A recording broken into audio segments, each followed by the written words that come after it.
नमस्कार दोस्तों अमेरिका से एक बहुत दुखद खबर सामने आ रही है। बताया जा रहा है कि एक इंडियन टेकी था जिसको गोली से मारकर हत्या कर दी गई अमेरिका की पुलिस के द्वारा। ये कैलिफोर्निया का इंसिडेंट है और मैं आपको बता दूं ये इंसिडेंट एक्चुअली 3 सितंबर को हुआ था, लेकिन आज इसके बारे में बताया जा रहा है। ये आप देख सकते हो खबर, Telangana techie shot dead by US cops, family seeks helps to bring back body. और यहां पर फैमिली ने रेशियल हैरेसमेंट का डायरेक्ट आरोप लगाया। तो इसको थोड़ा सा डिटेल में समझने की जरूरत है कि एग्जैक्टली ये पूरा मामला है क्या। मतलब पुलिस का एक वर्जन आपको देखने को मिलेगा, दूसरी तरफ जो फैमिली है वो दूसरा वर्जन दे रही है। और साथ ही साथ अमेरिका में रेशियल हैरेसमेंट को लेकर, डिस्क्रिमिनेशन को लेकर भी मैं बात करूंगा। चलिए आगे बढ़ते हैं। देखिए, सबसे पहले तो अगर हम इस केस की बात करें, मोहम्मद निजामुद्दीन जो कि 32 साल के टेकी थे, तेलंगाना से बिलोंग करते थे। और ये जो इंसिडेंट हुआ है वो कैलिफोर्निया के सेंटा क्लारा में हुआ है और ये 3 सितंबर को हुआ था, जैसे मैंने आपको बताया। और यहां पर बेसिकली बताया जा रहा है कि जो सेंटा क्लारा की पुलिस थी उसने कई बार मल्टीपल टाइम्स शॉट किया मोहम्मद निजामुद्दीन के ऊपर। और साथ ही साथ इसमें जो डिस्प्यूट बताया जा रहा है, मतलब पुलिस ये क्लेम कर रही है कि यहां पर वो वॉयलेंट थ्रेट कर रहा था नाइफ से, मतलब चाकू से थ्रेट कर रहा था, जिसकी वजह से ये पूरा इंसिडेंट हुआ। फैमिली का क्लेम है कि रेशियल हैरेसमेंट हुआ है, पुलिस के द्वारा गलत तरीके से ट्रीटमेंट किया गया है और एक्सेसिव फोर्स का इस्तेमाल किया गया है। मतलब अगर चाकू है तो उसके बावजूद भी जो है पुलिस और भी कई कदम ले सकती थी। खैर, यहां पर अगर मैं आपको थोड़ा सा इवेंट के बारे में बताऊं कि पुलिस क्या कह रही है और फैमिली क्या कह रही है।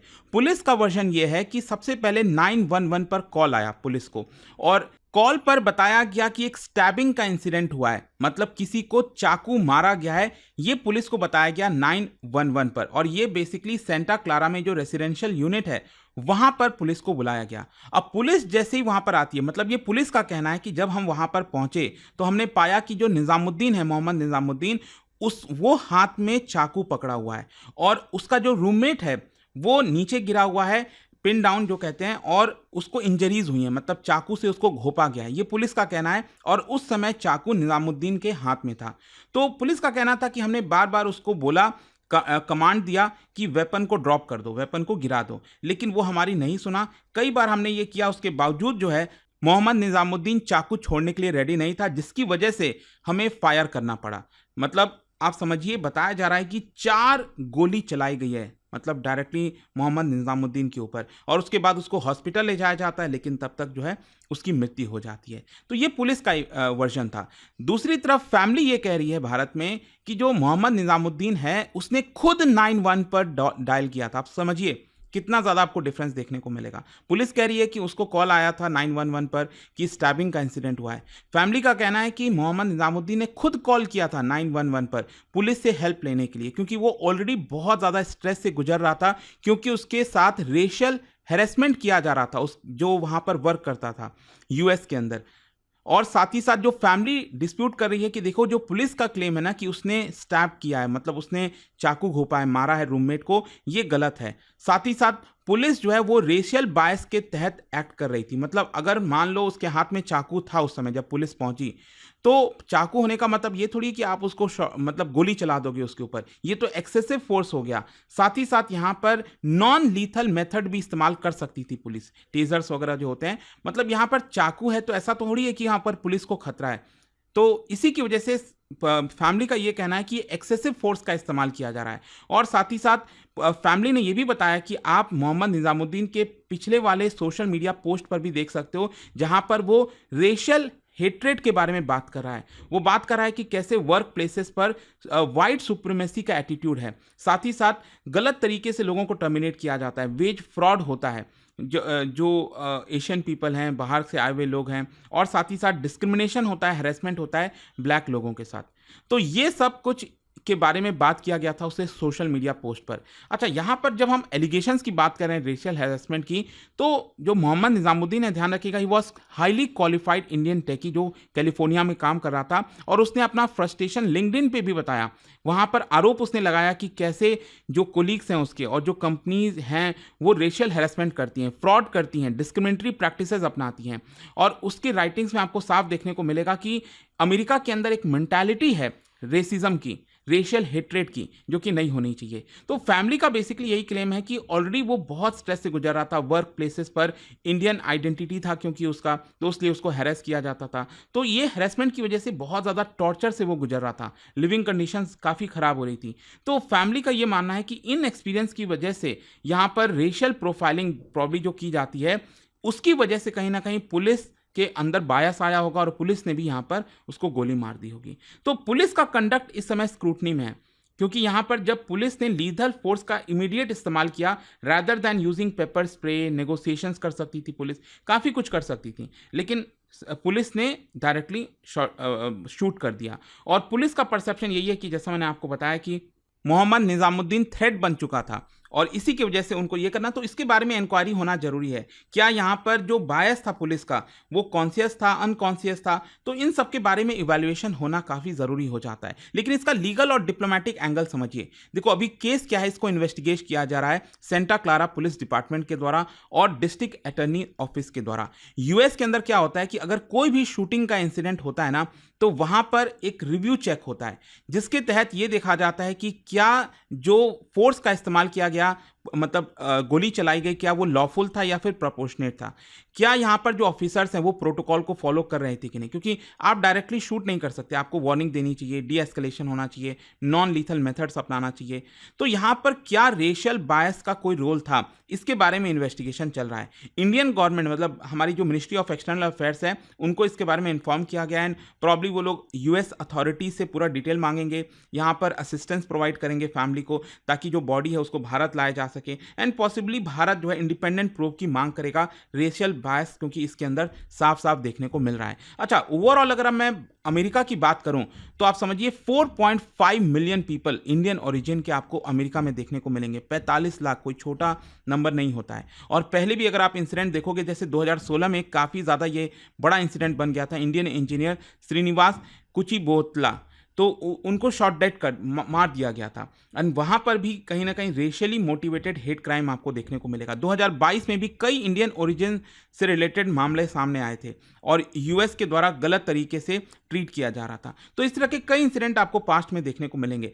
पैटर्न आपको देखने को मिलेगा कि देखिए, जरूरी नहीं है कि यहाँ पर रेशियली मोटिवेटेड ही हो, परसेप्शन बायस का हो सकता है, स्पेशली जब माइनॉरिटीज इन्वॉल्व होते हैं, तो पुलिस कई बार उस परसेप्शन से काम करती है। और ध्यान रखिएगा, अमेरिका के अंदर जो पुलिस है उनको ट्रेनिंग दी जाती है लीथल फोर्स की।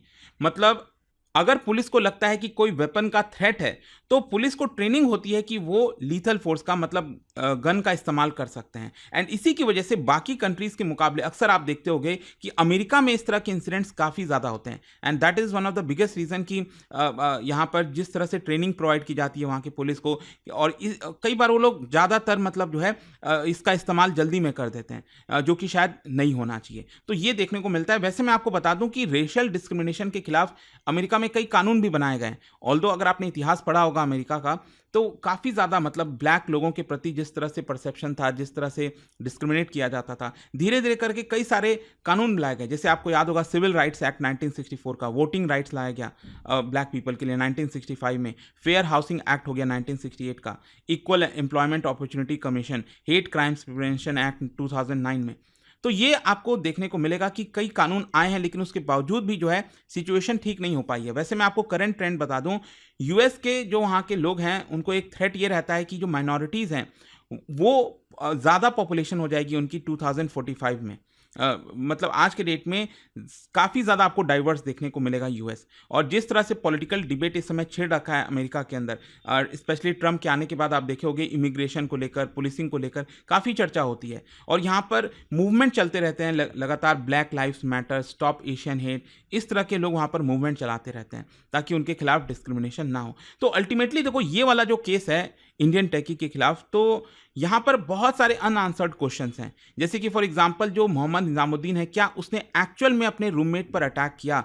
मारने के पर्पज से, क्या उसको प्रवोक किया गया था, मतलब एग्जैक्टली था क्या मामला, उसके बारे में अभी पता लगाना जरूरी है। यहाँ पर क्या पुलिस ने जो 4 बुलेट चलाए, क्या वो एक्सेसिव नहीं था, मतलब 4 गोली चलाने की क्या जरूरत थी, पैर पे भी चला सकते थे, इंजरी कर सकते थे, मतलब डायरेक्टली मारने की क्या जरूरत थी। क्या यहाँ पर नॉन लीथल ऑल्टरनेटिव का इस्तेमाल करने की कोशिश की गई पुलिस के द्वारा, या फिर डायरेक्टली उन्होंने गन का इस्तेमाल किया। पास्ट एक्सपीरियंसेस अगर आप देखोगे रेशियल हैरेसमेंट का, वो कहीं ना कहीं आपको इस पर्टिकुलर जो इंसिडेंट हुआ है उसकी झलक देते हैं कि पास्ट में भी इस तरह के इंसिडेंट्स हुए हैं। और क्या 911 पर जो कॉल किया गया था उसको पुलिस ने गलत तरीके से मिसहैंडल किया, क्योंकि फैमिली का कहना है कि वो खुद टेकी ने कॉल किया था, लेकिन पुलिस का कहना है कि उनको कॉल आया था कि कोई मार रहा है। तो लेट्स यहाँ पर क्या होता है। बट एक बड़ा इंसिडेंट सामने आया आज सुबह सुबह, तो मैंने सोचा आपको इसके बारे में बताऊं। जाने से पहले आप सबके लिए एक क्वेश्चन है अमेरिका से रिलेटेड। देखो, अमेरिका में कई नदियां बहती हैं, क्या बता सकते हो इनमें से कौन सी नदी गल्फ ऑफ मैक्सिमो में फ्लो नहीं होती है, गल्फ ऑफ मैक्सिमो में जाकर नहीं गिरती है, ये आपको बताना है। और इसका राइट आंसर आप सब जानते हैं, मेरे इंस्टाग्राम पर तो मिलेगा ही, वहां पर अगर आप नहीं हो कोई बात नहीं, टेलीग्राम से ले सकते हैं इसका सही उत्तर। और दोस्तों, जैसा कि आप सब जानते हो, अगर आप यूपीएससी की तैयारी कर रहे हैं तो स्टडी IQ के साथ जुड़ सकते हैं, and by using this code Ankit live maximum discount आपको मिलेगा। कोई भी प्रॉब्लम है, दिक्कत है, ये फोन नंबर दिया, आप इस पे कॉल करिए, मेरी जो टीम है वो आपको अच्छे से गाइड कर देगी। दोस्तों, स्टडी IQ लेकर आया है mission success cell, last chance to secure your UPSC 2026 seat. आपके IAS IPS ड्रीम के लिए अब सिर्फ एक डिसीजन चाहिए, और वो है राइट टाइम पे ज्वाइन करना। मिशन सक्सेस सेल के अंदर आपको 18 महीने की वैलिडिटी मिलेगी with gold plan at 7499, platinum plan at 13999 and diamond plan at 16999। और अगर आप 2027-2028 के बैच के ज्वाइन करना चाहते हो तो आपको मिलेगा स्टडी IQ का ऑप्शनल कोर्स सिर्फ 9999 में। तो दोस्तों, इसको ज्वाइन करने के लिए स्टडी IQ ऐप या वेबसाइट खोलो, सर्च करो P2I फाउंडेशन प्रतिज्ञा बैच एंड यूज करिए code Ankit live ANKITLIVE for maximum discount. और अभी भी अगर आपको कोई डाउट हो तो इस नंबर पे कॉल करिए ताकि मेरी पर्सनल टीम आपको अच्छे से गाइड करे। नंबर है 092400239293। स्मार्ट एस्पिरेंट्स हमेशा टाइमिंग पे फोकस करते हैं। आज का डिसीजन कल के IAS IPS की पहली स्टेप है। Mission success cell, don't wait, join now, offer is valid till 20th September। Study IQ IAS, आपका सिलेक्शन हमारा मिशन।